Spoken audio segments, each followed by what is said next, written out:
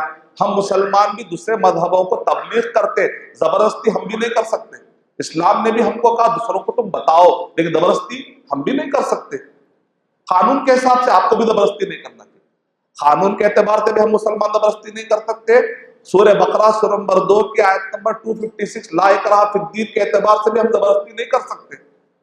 تو لہذا یہ غیر عقلی، غیر فطری بھی ہے۔ پانچواں پوائنٹ یہ ہے کہ غیر فطری ہے۔ غیر فطری کیسا ہے؟ 1961 سے لے کر اب تک سینسس نکالا گیا کہ ہندوستان میں پالیگیمس، ایک سے بڑھ کر شادی کرنے والے مسلمان ہیں یا ہندو ہے یا کرسچن ہے، تو آپ تعجب کریں گے مسلمانوں سے ڈبل ہندو پالیگیمس نکلے۔ ہندو، حالانکہ 1955 میں ہندو میرج ایکٹ کے مطابق ہندو حضرات کو کتنی شادی کرنا ہے؟ ایک، لیکن سب سے زیادہ ڈبل شادی کون کر رہے ہیں؟ ہندو حضرات۔ سینسس نکالا گیا، ہندوستان میں باقاعدہ تحقیق کی گئی، اسٹیٹسٹکس نکالے گئے، انٹرنیٹ کے اوپر پوری تحقیق پڑی ہوئی ہے۔ یعنی مطلب ہے کہ فطرت میں ایک مانگ تھی، ایک نے شادی کی اور ایک شادی کی اس کی، چونکہ اب قانون تھا، قانون سے رک نہیں سکے، لیکن فطرت کی مانگ کو آپ کیسے روک سکتے ہیں؟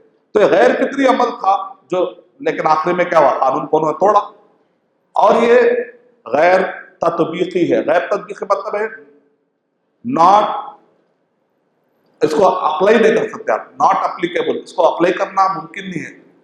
مثال کے طور پہ لوگ کہتے ہیں کہ جو مسلمان ہیں نا یہ سمجھتے ہیں کہ ایک سے زیادہ 4 شادی کرنا یہ لازم سمجھتے ہیں، تو ہم کہتے ہیں کہ ہم لازم نہیں سمجھتے، جائز سمجھتے ہیں۔ پہلی بات، ہم بغیر ایک سے زیادہ شادی کرے بغیر بھی ایک اچھے مسلمان بن کر رہ سکتے ہیں۔ ہمارے پاس سورہ نساء نمبر 4 کے آیت نمبر 4 میں اجازت، فَانكِحُوا مَا طَابَ لَكُمْ، اجازت کا ورڈ ہے کہ 4 شادیاں تم کر سکتے ہو، کرنا کوئی ضروری نہیں ہے، بلکہ اگر تم انصاف نہیں کر سکتے تو تم ایک پر بس کرو۔ یہاں تک بھی کہا گیا، یہاں تک بھی کہا گیا، لیکن یہ لوگ پرووک کرتے ہیں، کہتے ہیں یہ مسلمان، تم اے ہندو حضرات تم شادی کرو گے نا 1 2 3 4 ایسے تمہارے بچے بڑھیں گے، اور مسلمانوں کے 1 4 8 16 32 کیا ہو جائے گا فیوچر میں، لہذا ایسا نہیں ہونا چاہیے۔ بھائی پہلے سوچ لینا تھا نا، مسلمان کو اللہ نے بہترین قانون دیا، اور ہم کبھی بھی ایسا نہیں بولتے ہمارا ریلیجن ہے آپ کا نہیں ہے، آپ فالو مت کرو، پریکٹس مت کرو۔ ہر کوئی آ کر اس کو ایکسیپٹ کر سکتا ہے، فالو کر سکتا ہے، اسلام قبول کرے، لا الہ الا اللہ محمد رسول اللہ، دوسرے 4 شادیاں کر لیجیے، آپ کوئی پرابلم نہیں، اس میں کوئی مسئلے کا حل تو ہے نا، الحمدللہ، سب کوئی پرابلم کی بات ہے ہی نہیں۔ تو یہ غیر تطبیقی ہے جو شوشے چھوڑے جا رہے ہیں، غیر تطبیقی ہے۔ 7واں پوائنٹ ہے ہسٹوریکل مسٹیک، تاریخ اعتبار سے 1928 میں مسئلہ نکالا گیا، یونیفارم سول کوڈ لائیں گے، ٹائم ویسٹ ہوا۔ 1939 میں پھر نکالا گیا مسئلہ، ٹائم ویسٹ ہوا۔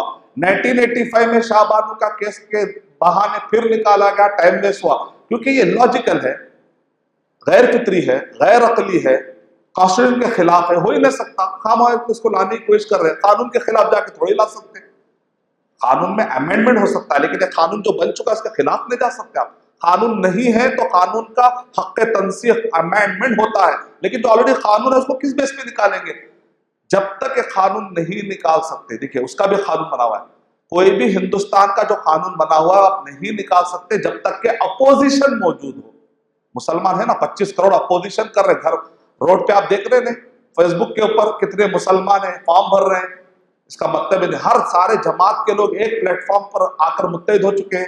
شیخ آر کے نور محمد حفظہ اللہ نے اپیل کی، ہمارے بڑے اکابر میں سے ڈاکٹر ہے، پی ایچ ڈی کیا، انہوں نے کہا کہ اس کو فقہی مسئلہ سمجھ کر مسلمان پیچھے نہ ہو جائے، یہ دینی مسئلہ ہے، تمہارے دین پر حملہ ہونے والا ہے۔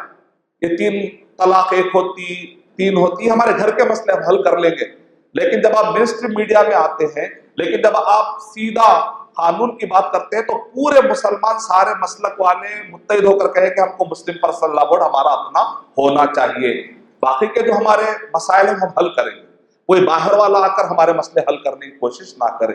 تو تاریخ اعتبار سے کئی مرتبہ یہ ثابت ہو چکا ہے کہ ٹائم لیس ہوا، انشاءاللہ یہ بھی ٹائم لیس ہوگا انشاءاللہ۔ لیکن ٹائم لیس کیوں کریں ہماری کوشش یہ ہے کہ ٹائم لیس نہ ہو۔ آپ کو یاد دلایا جا رہا ہے 8واں پوائنٹ، ریلیجس پالیٹکس۔ آخر ایسا کیوں کیا جاتا؟ جب اللاجیکل ہے، جب یہ غیر فطری ہے، جب یہ ایکسپیرینس کے خلاف ہے، تاریخ کے خلاف ہے، قانون کے خلاف ہے، پھر بھی کیوں کیا جا رہا ہے؟ 8واں پوائنٹ ریلیجس پالیٹکس ہے۔ اصل میں ووٹ کمانے کے لیے مذہب کا سہارا ہے۔ اس طریقے سے آپ ووٹ مت کمائیے۔ اگر آپ کو ووٹ کمانا ہے تو ہمارے نوجوان بچے جو اپنے ماں باپ کو چھوڑ کر دوسرے ملکوں میں جا کر در دھر کی ٹھوکریں کھا کر وہاں پر محنت کر رہے ہیں، وہ ہندوستان میں رہ کر اپنے ماں باپ کی خدمت کرتے ہوئے روٹی روزی کما سکتے تھے۔ ایسا کوئی ڈیولپمنٹ کریے۔ اگر آپ کو واقع کرنا ہے تو عورتوں کے امپاورمنٹ کی بات کریے۔ اگر آپ کو ویسے ہی کرنا ہے تو ہمارے ہندوستان کے بوڑھوں کے لیے وظیفے جاری کریے۔ ہندوستان میں جن کے پاس ان ایمپلائمنٹ کے جو مسائل ہیں ان مسائل کو آپ حل کریے، تو ہم خوش ہو کر آپ کو ووٹ دے دیں گے۔ یہ ریلیجس پالیٹکس، ریلیجن کے بہانے انسانوں کو، معصوموں کو لڑا کر اس طریقے سے ووٹ لیں گے، یہ ہندوستان کے تاریخ کے مزاج کے خلاف ہے۔ خود ہندو حضرات بھی اس کا ساتھ نہیں دیتے۔ ہندو حضرات کی آج بھی بڑی میجورٹی ہے جو اس ٹائپ کے کاموں کو پسند نہیں کرتی، کیونکہ ہم کئی ہندو حضرات سے ملے، جانتے ہیں، وہ تو نماز کے لیے ہمیں جگہ دیتے ہیں۔ یہ وہ قوم ہے جو ناگ سانپ کی پوجا کر لیتی، اتنے زہریلے۔ ہم تو ناگ سانپ کے جیسے تو نہیں ہے نا، ہمارے پاس تو اسلام جیسا محبت والا پیغام ہے۔ ضرور ہندو حضرات ایک دن ریئلائز کریں گے اور ہمارے قربانیوں کو مانیں گے۔ یہ دراصل ریلیجس پالیٹکس ہے۔ 9واں پوائنٹ یہ ہے شریعہ انٹرفیئرنس۔ اس وجہ سے ہم نہیں مانتے UCC کو، کیونکہ یہ شریعت میں دخل اندازی ہے۔ کہ ہم مسلمانوں کا عقیدہ یہ ہے، باہر والے تو دور کی بات ہے، اگر کوئی مسلمان کے اندر کوئی بڑا عالم اٹھ کر بھی اسلام کو بدلنے کی کوشش کرے گا تو ہم مسلمان نہیں مانتے، مسلک کو نہیں مانتے، وہ عالم کو نہیں مانتے، وہ امام کو نہیں مانتے جو شریعت کو بدلنے کی کوشش کرے، جو قرآن و حدیث سے ثابت ہو جائے، تو باہر والوں کی بات کیسے مانے؟ تو مسلمانوں کا مزاج ہی نہیں ہے، لہذا اس پر ٹرائی نہ کریں۔ ان ہوا الا وحی یوحا، کیونکہ مسلمانوں کا عقیدہ یہ ہے کہ شریعت کسی انسان کی نہیں بلکہ آسمان سے نازل کردہ ہے، وہی کی بنیاد پر ہے۔ اور 10واں پوائنٹ ہے وہ یونیفارم سول کوڈ مان لو، یونیفارم سول کوڈ مان لو، یونیفارم سول کوڈ مان لو، بار بار کہہ رہے ہیں نا آلریڈی یونیفارم سول کوڈ قرآن مجید ہدی للناس، پورے سورج سب کے لیے ہے، ہمارا قرآن میں سب کے لیے آلریڈی ہے ہمارے پاس یونیفارم سول کوڈ۔ کیا کمی ہے اس کے اندر؟ جس نے ہندو، مسلم، کرسچن سب کو پیدا کیا اس نے نازل کیا، تو ظاہر بات ہے سب کے لیے بیسٹ رہے گا، سب کے لیے بہترین رہے گا۔ الا یعلم من خلق وهو اللطیف الخبیر، کیا جس نے پیدا کیا وہ نہیں جانتا کہ ہمارے لیے کیا اچھا اور کیا برا؟ ظاہر بات ہے وہ جانتا ہے۔ اب شریعت کی کیا اہمیت ہے؟ 10 پوائنٹ اور دوں گا میں آپ کو انشاءاللہ۔ پہلا پوائنٹ نزول شریعت۔ ہم مسلمان یہ عقیدہ رکھتے ہیں، کیوں ہم کہتے ہیں مسلم پرسنل لا، شریعہ بورڈ، شریعہ بورڈ، کیوں ہم شریعت کو اتنی زیادہ اہمیت دے رہے ہیں؟ 10 آیتیں آپ کے سامنے پیش کروں گا تو آپ کو شریعت کی اہمیت کا اندازہ ہو جائے گا۔ پہلا پوائنٹ ہے نزول شریعت، کیونکہ ہم مسلمان یہ عقیدہ رکھتے ہیں کہ شریعت مین میڈ نہیں ہے، یہ انسانوں کا بنا ہوا نہیں ہے، بلکہ اللہ سبحانہ و تعالیٰ کی طرف سے نازل کردہ ہے۔ اس وجہ سے ہم یونیفارم سول کوڈ کو نہیں مان سکتے، بلکہ ہم صرف شریعہ کو مانتے ہیں۔ شریعہ کا مطلب ہوتا ہے پانی کی باری، عربی زبان میں شریعہ کہتے ہیں پانی کی باری کو، ایک کے بعد ایک، ایک کے بعد ایک۔ عیسیٰ علیہ السلام کے زمانے میں شریعہ الگ تھی، موسیٰ علیہ السلام کے زمانے کی شریعت الگ تھی، تو ہر زمانے میں شریعتیں بدلتے رہتی ہے، لیکن دین توحید ایک ہی رہتا ہے۔ تو اس کو کہتے ہیں پانی کی باری۔ اللہ کے نبی صلی اللہ علیہ وسلم خاتم النبیین ہے، اب آپ کے بعد کوئی نبی آنے والے نہیں، اب آپ کے بعد کوئی رسول آنے والے نہیں ہے، قرآن محفوظ ہے، صحیح احادیث محفوظ ہے، لہذا کوئی نبی کی بھی ضرورت نہیں ہے۔ تو اب یہ آخری جو شریعت آئی ہے قیامت تک رہنے والی ہے، اب یہ نہیں بدل سکتی، لہذا ہم مسلمان یہ کہتے ہیں آپ کا جو یونیفارم سول کوڈ ہے وہ ہم ایکسپٹ اس لیے نہیں کرتے کیونکہ اب ہماری شریعت اور ہمارا دین اب بدلنے والا نہیں ہے، کیونکہ آخری نبی آ چکے ہیں، اب کوئی اور نبی اور کوئی رسول آئے گا نہیں، تو شریعت بدلے گی کیسے؟ یہ ہے مسلمانوں کا آبجیکشن۔ نزول شریعت، پہلا پوائنٹ، انا نحن نزلنا الذکر وانا له لحافظون، سورہ ہجر نمبر 15 کی آیت نمبر 9، سورہ نساء نمبر 4 کی آیت نمبر 105، انا انزلنا الیک الکتاب بالحق لتحکم بین الناس، انزلنا، اللہ تعالیٰ کہتے ہیں ہم نے اتارا ہے، تو شریعت کا اللہ نے کہا ہم نے اتارا ہے۔ قرآن اور صحیح حدیث، قرآن تو اللہ تعالیٰ کی طرف سے اترا ہے، حدیث بھی اللہ تعالیٰ کی طرف سے ہی ہے۔ دلیل سورہ بقرہ سورہ نمبر 2 کے آیت نمبر 231، وَإِذَا طَلَّقْتُمُ النِّسَاءَ فَبَلَغْنَ أَجَلَهُنَّ فَأَمْسِكُوهُنَّ بِمَعْرُوفٍ أَوْ سَرِّحُوهُنَّ بِمَعْرُوفٍ وَلَا تُمْسِكُوهُنَّ ضِرَارًا لِتَعْتَدُوا وَمَن يَفْعَلْ ذَلِكَ فَقَدْ ظَلَمَ نَفْسَهُ وَلَا تَتَّخِذُوا آيَاتِ اللَّهِ هُزُوًا وَاذْكُرُوا نِعْمَةَ اللَّهِ عَلَيْكُمْ وَمَا أَنزَلَ عَلَيْكُم مِّنَ الْكِتَابِ وَالْحِكْمَةِ وَمَا أَنزَلَ عَلَيْكَ مِنَ الْكِتَابِ وَالْحِكْمَةِ، اور ہم نے کتاب بھی اتاری ہے اور حکمت بھی اتاری ہے۔ کتاب یعنی قرآن، حکمت مانے حدیث، یعنی قرآن اور حدیث دونوں اللہ تعالیٰ نے اتاری ہے۔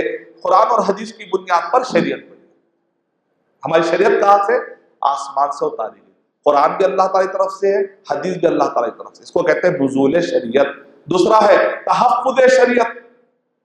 جو اہل کتاب تھے، تحفظ تو دور کی بات ہے، حفاظت تو دور کی بات ہے، انہوں نے تورات اور انجیل کی حفاظت نہیں کی، الٹا تورات اور انجیل کو بدل ڈالا۔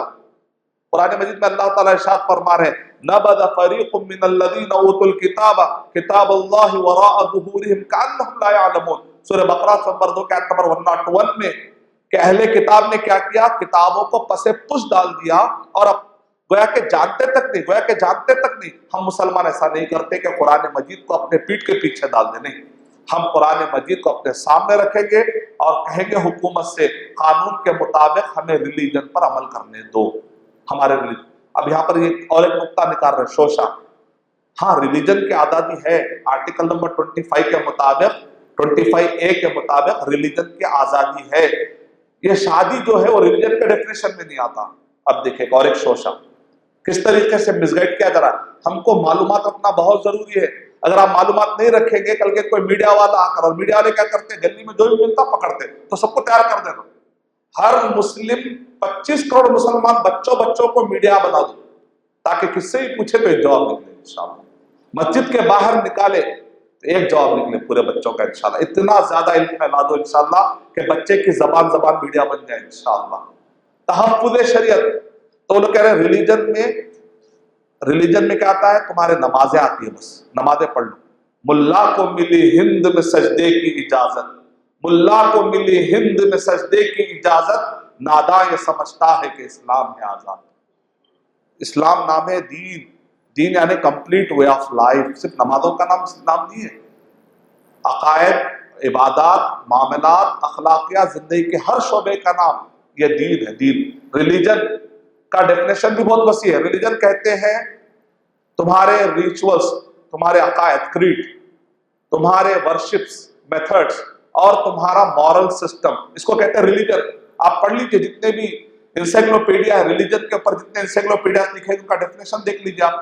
اخلاقیات کو ریلیجن سے جوڑا گیا۔ یہ لوگ کہہ رہے ہیں نہیں یہ شادی بیاہ جتنے بھی ہے نا، یہ سب تمہارے کسٹم ہے، کسٹم، یہ ریلیجن نہیں ہے۔ لہذا جو آزادی کی بات کہی گئی آرٹیکل نمبر 25A میں نا، وہ آزادی نماز کے لیے، صرف نماز پڑھو مسجد میں جا کر، نکاح، طلاق، یہ سارے سسٹم ہمارے حساب سے چلیں گے، کیونکہ عورتوں پر ظلم ہو رہا ہے۔ عورتوں پر ظلم ہو رہا ہے تو اس کو حل کریں گے۔ قرآن مجید میں ہر بات کا حل ہے۔ مس یوز اگر کوئی کر رہا ہے طلاق طلاق طلاق تو اس کو سدھاریں گے۔ صحیح شریعت کیا ہے بتائیں گے، صحیح شریعت کیا ہے بتائیں گے، آپ ساتھ دیجئے، صحیح شریعت کیا ہے بتائیں گے ہم سب کو۔ لیکن اس کا مطلب یہ نہیں ہے کہ آپ قانون کے ساتھ کھلواڑ کریں۔ ریلیجن کے ڈیفینیشن میں اخلاقیات آتا ہے، اور ہمارے پاس اخلاقیات، نکاح کا سسٹم اخلاقیات میں داخل ہے۔ وہ کیسے؟ اگر ہم کو پتا چلے کہ فلاں عورت اور مرد بغیر شادی کے لائف گزار رہے ہیں، ان کو اپنے گھر میں آنے دیتے ہم؟ ایسے لوگوں کو آنے نہیں دیتے بھائی، بغیر شادی کے لائف گزار رہے دونوں، یہ کوئی غلط اخلاق پھیلا رہے ہیں لوگ۔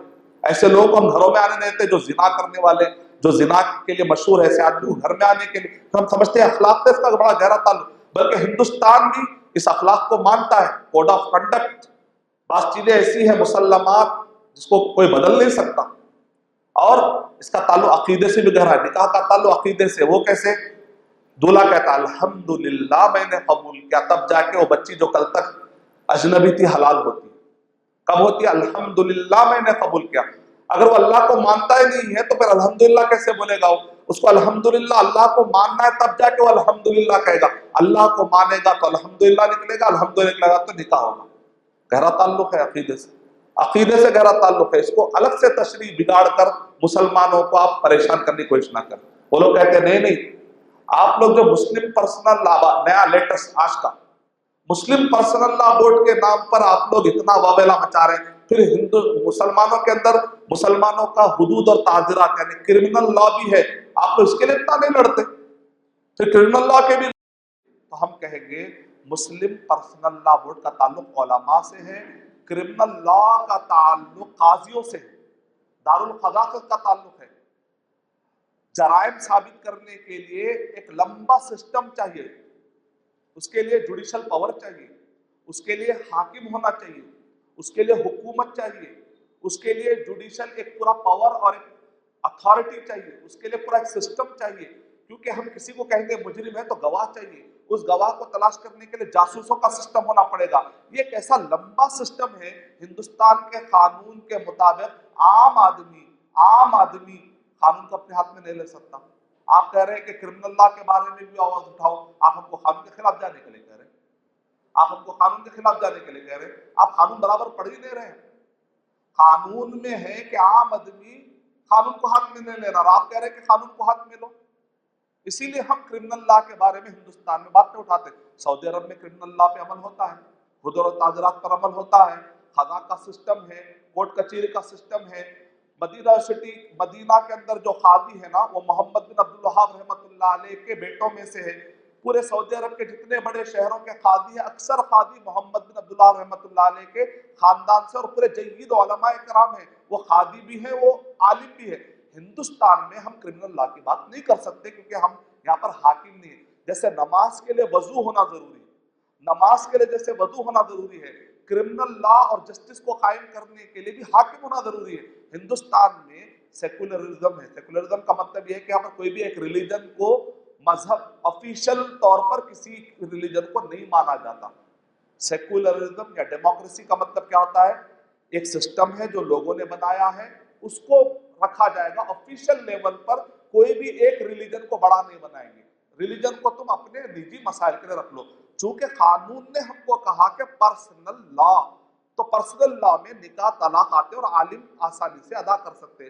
جس نے منکر کو دیکھا وہ کیا کرے؟ ہاتھ سے ہٹا دے۔ کرمنل لا کے لیے ہاتھ سے ہٹانے کے لیے پاور چاہیے۔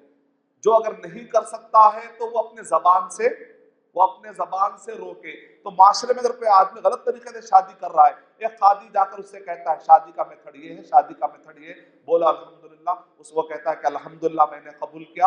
یہاں پر ساری چیزیں زبان سے ہو رہی ہے۔ مسلم پرسنل لا بورڈ نکاح طلاق خلا کے سارے مسائل جو ہے زبان سے ادا ہو رہے ہیں، اور تم جو کرمنل لا کی بات کر رہے ہو اس کا تعلق حق اور قانون سے، اس کا تعلق حاکم سے، اس کا تعلق حکومت سے، لہذا دونوں کے درمیان کوئی جوڑی نہیں ہے۔ تم ادھر کی بات ادھر لا کر لوگوں کو کنفیوز مت کرو۔ تو یہ اسلامی اعتبار سے حاکم کے بغیر حدود و تعزیرات کرمنل لا نافذ نہیں کیا سکتا۔ انڈیا کے قانون کے حساب سے بھی عام مسلمان اپنے گھروں کے اندر کرمنل لا کو قائم نہیں کر سکتے، اس کے لیے گواہیوں کا ایک لمبا سسٹم ہوتا ہے۔ تو یہ پہلا نقطہ ہے نزول شریعت، دوسرا نقطہ ہے تحفظ شریعت، تیسرا نقطہ ہے محبت شریعت۔ ایک مسلمان کو شریعت سے محبت ہونی چاہیے، اگر محبت نہیں ہے، نفرت ہے، تو وہ کافر ہو جاتا ہے۔ سورہ محمد صلی اللہ علیہ وسلم نمبر 47 کی آیت نمبر 7 میں ذالک بانہم کرہوا ما انزل اللہ فاحبط اعمالہم، انہوں نے اللہ کی شریعت کو ناپسند کیا، اس لیے ان کے سارے عمل تباہ ہو گئے۔ سورہ مائدہ نمبر 5 کی آیت نمبر 50 میں اللہ تعالیٰ ارشاد فرما رہے ہیں افحکم الجاہلیت یبغون، کیا یہ لوگ جاہلیت کو پسند کرتے ہیں؟ شریعت کے خلاف جو اس کو جاہلیت کہتے ہیں، یعنی شریعت سے ہٹ کر کوئی اور قانون کے مطابق ہماری بچی شادی نہیں کر سکتی، ہمارے بچے شادی نہیں کر سکتے، اگر کریں گے تو جاہلیت ہے۔ اللہ تعالیٰ کہہ رہے ہیں کیا جاہلیت کو پسند کرتے ہیں؟ اللہ سے بہتر کون ہے جو یقین رکھنے والوں کے لیے فیصلہ دے سکے، قانون دے سکے؟ اللہ سے بہتر کوئی ہے کیا؟ کوئی ہے ہی نہیں۔ تو اس وجہ سے ہم کہتے ہیں محبت شریعت۔ اور چوتھا نقطہ ہے ہدایت و عدالت شریعت۔ گائیڈ لائنس پورے موجود ہے، تو ہم کہیں اور کی طرف کیوں جائیں؟ ہماری شریعت میں گائیڈ لائنس ہے، الف لام میم، ذالک الکتاب لا ریب فیہ ھدی للمتقین، شہر رمضان الذی انزل فیہ القرآن ھدی للناس، سارے لوگوں کے لیے ہدایت۔ سورج سب کے لیے نکلتا ہے۔ ایک آدمی آنکھ بند کر کے کہہ لے کہ مجھے سورج نظر نہیں آ رہا ہے، تو ہم کہیں سورج آپ کے لیے بھی نکلا تھا، بھی آپ نہیں لے رہے۔ تو قرآن مجید سب کے لیے آیا تھا، لیکن لیتا کون ہے؟ آنکھ کھلی رکھنے والا متقی لیتا ہے، اسی لیے ہدی للمتقین کہا گیا۔ ورنہ سورج کی طرح تو قرآن سب کے لیے نکلا ہے، سب کے لیے آیا ہے، لیکن لیتا نہیں ہے وہ جو اندھا ہے، لیتا نہیں ہے وہ جو اندھا ہے۔ یہ چوتھا نقطہ ہے ہدایت، اور اس میں عدل بھی ہے۔ اللہ تعالیٰ قرآن مجید میں ارشاد فرما رہے ہیں سورہ نساء نمبر 4 کے آیت نمبر 58 میں، ان اللہ یأمرکم ان تؤدوا الامانات الی اہلها واذا حکمتم بین الناس ان تحکموا بالعدل، کہ جب تم لوگوں کے درمیان فیصلہ کرو تو انصاف کی بنیاد پر فیصلہ کرو۔ اور اللہ کہہ رہا ہے کہ اللہ تمہیں حکم دیتا ہے، یعنی مطلب اطلاع کہ ہماری شریعت میں عدل و انصاف ہے۔ وَأَقِيمُوا الْوَزْنَ بِالْقِسْطِ وَلَا تُخْسِرُوا الْمِيزَانَ۔ سوویت یونین نے کوشش کی تھی یہ اللاجیکل قانون لانے کی، تو ٹکڑے ٹکڑے ہو گئے۔ اسلام کی جو شریعت ہے نا وہ انسانوں کو بیلنس کرنے آئی ہے، اس کے اندر توازن ہے، اس کے اندر بھلائی ہے۔ پانچواں نقطہ ہے حکمت و برکت شریعت۔ شریعت حکمت، اللہ تعالیٰ سورہ ملک میں ارشاد فرما رہے ہیں الا یعلم من خلق وهو اللطیف الخبیر، جس نے انسانوں کو پیدا کیا، کیا وہ نہیں جانتا کہ انسان کے لیے کیا اچھا اور کیا برا؟ وہ جانتا ہے، تو وہ بہتر ہے کہ ہمارے لیے قانون دے، نہ کہ مین میڈ، نہ کہ انسان۔ اور برکت بھی ہے اس کے اندر۔ سورہ اعراف نمبر 7 کے آیت نمبر 96، سورہ مائدہ نمبر 5 کے آیت نمبر 66، وَلَوْ أَنَّ أَهْلَ الْقُرَىٰ آمَنُوا وَاتَّقُوا لَفَتَحْنَا عَلَيْهِمْ بَرَكَاتٍ مِّنَ السَّمَاءِ وَالْأَرْضِ وَلَوْ أَنَّ، اور ایک آیت میں وَلَوْ أَنَّهُمْ أَقَامُوا التَّوْرَاةَ وَالْإِنجِيلَ وَمَا أُنزِلَ إِلَيْهِمْ مِن رَّبِّهِمْ لَأَكَلُوا مِن فَوْقِهِمْ وَمِن تَحْتِ أَرْجُلِهِمْ، اگر یہ لوگ شریعت کو قائم کریں گے تو یہ اوپر اور نیچے سے نعمتیں کھائیں گے، نعمتیں۔ عرب میں، سعودی عرب میں پانی کی کمی ہے، بارش نہیں ہوتی، لیکن اللہ نے پیٹرول کی نہریں جاری کر دی۔ آج وہ ٹیکنالوجی میں اتنے آگے ہو چکے ہیں کہ سمندروں کے کھارے پانی کو بدل کے پیور میٹھا پانی پی لیا کرتے ہیں۔ اللہ تعالیٰ چاہے توحید، سعودی عرب لوگ کہتے ہیں 90% ہی فالو کر رہے ہیں، 90% میں یہ طاقت ہے، اگر 100% فالو کر لیں تو اور کتنی بڑی طاقت ہو جائے گی۔ 90% فالو کر رہے ہیں الحمدللہ۔ یہ 90% گزشتہ 100 سال میں کون سا ملک فالو کیا بتائیے آپ؟ اسلام کے نام پر اٹھنے والی بہت تحریکیں اٹھی، لیکن ایک تحریک کوئی بتائیے جو حکومت کے نام پر، اخوان مسلمین حکومت کے نام پر اٹھی، لیکن آج تک 100 سالہ حکومت جو سعودی عرب نے قائم کی ویسا قائم کر کے نہیں بتا سکے۔ لیکن الحمدللہ سعودی عرب نے سلفیت کی بنیاد پر 300 سالہ اپنی تاریخ رکھتی ہے امن کے ساتھ۔ اللہ تعالیٰ نے، اس کو کہتے ہیں توحید کی برکتیں، اس کو کہتے ہیں شریعت کو فالو کرنے کی برکتیں، اس کو سمجھنے کی ضرورت ہے۔ چھٹواں ہے تصدیق شریعت۔ سورہ مائدہ نمبر 5 کے آیت نمبر 45، 46، 47، 48، مصدقا لما، مصدقا لما، اللہ تعالیٰ کہہ رہے ہیں انجیل آئی تھی تصدیق کرنے کے لیے، تورات ہے تصدیق کرنے کے لیے، قرآن ہے تصدیق کرنے کے لیے، ماننا، یہ ماننا بہت ضروری ہے۔ چھٹواں پوائنٹ ہے اتباع شریعت، صرف مان لینا کافی نہیں، فالو بھی کرنا ہے۔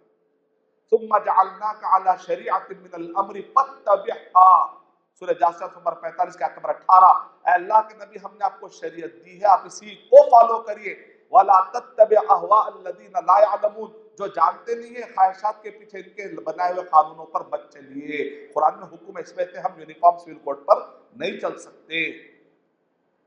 اس کے بعد چھٹواں نقطہ ہے تحکیم و نفاذ شریعت۔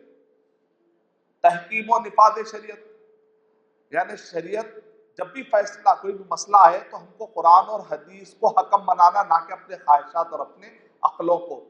اور نافذ بھی اسی سے کیا جائے گا، قرآن جہاں جہاں ممکن ہو سکے، اللہ نے جہاں استطاعت دی ہے اپنے زندگیوں میں اس کو ہم نافذ کرنے کی ڈو دا پاسبل کوشش کریں گے۔ سورہ